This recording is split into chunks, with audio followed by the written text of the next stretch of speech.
x जमा 8 6 से कम या बराबर है कि नहीं, यानी x plus 8 is less than और इक्वल टू 6। ये हल करें और इस हल का ग्राफ बनाएं तो हमारे पास x प्लस 8 लेस देन और इक्वल टू 6 मौजूद है। तो आइए इस इनइक्वालिटी को x के लिए हल करते हैं। और सबसे आसान तरीका x को अकेला करने का ये है कि चूंकि x पहले ही बाएं जानिब पर है, मैं इस 8 को हटा दूं। और इस मस्बत 8 को हटाने का बेहतरीन तरीका यह है कि दोनों जानिब से 8 को मनफी कर दूं। तो आइए दोनों जानिब से 8 मनफी लेते हैं, इससे इनइक्वालिटी की सिमत नहीं बदलेगी।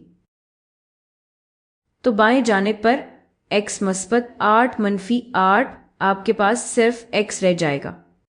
दाएं जानिब पर 6 मनफी 8 मनफी 2 बनता है और लेस देन और इक्वल की निशानी अब भी बरकरार है। तो हमने इनइक्वालिटी हल कर ली। हमारे पास x लेस देन और इक्वल टू मनफी 2 है।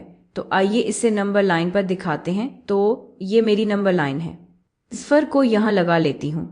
शायद अगर हम आगे बढ़ें तो 1, फिर मनफी 1, मनफी 2, मनफी 3 और हम मजीद बाएं तरफ भी जा सकते हैं। और हमें वो सारे x चाहिए जो मनफी 2 से कम या बराबर हैं। चूंकि ये मनफी 2 के बराबर भी हो सकता है, तो हम यहाँ भरा हुआ नुक्ता लगा देंगे मनफी 2 पर और इससे कम जितनी भी मिकदार है।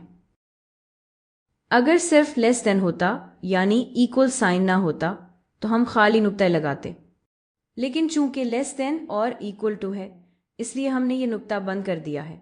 और फिर हमें वो सारी मिकदारें चाहिए जो इससे कम है, वो सारी मिकदारें जो इससे कम है। और आप चंद मिकदारें लेकर खुद तस्दीक भी कर सकते हैं कि ये काम करती हैं। इसी बुनियाद पर मनफी 3 काम करना चाहिए।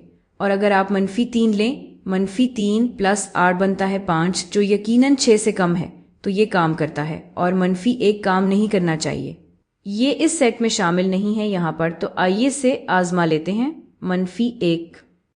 मनफी 1 मस्बत 8 बनता है 7, जो यकीनन 6 से कम नहीं है। तो कुछ निकात आजमा कर लगता है कि हमारे पास सही हल आ गया है।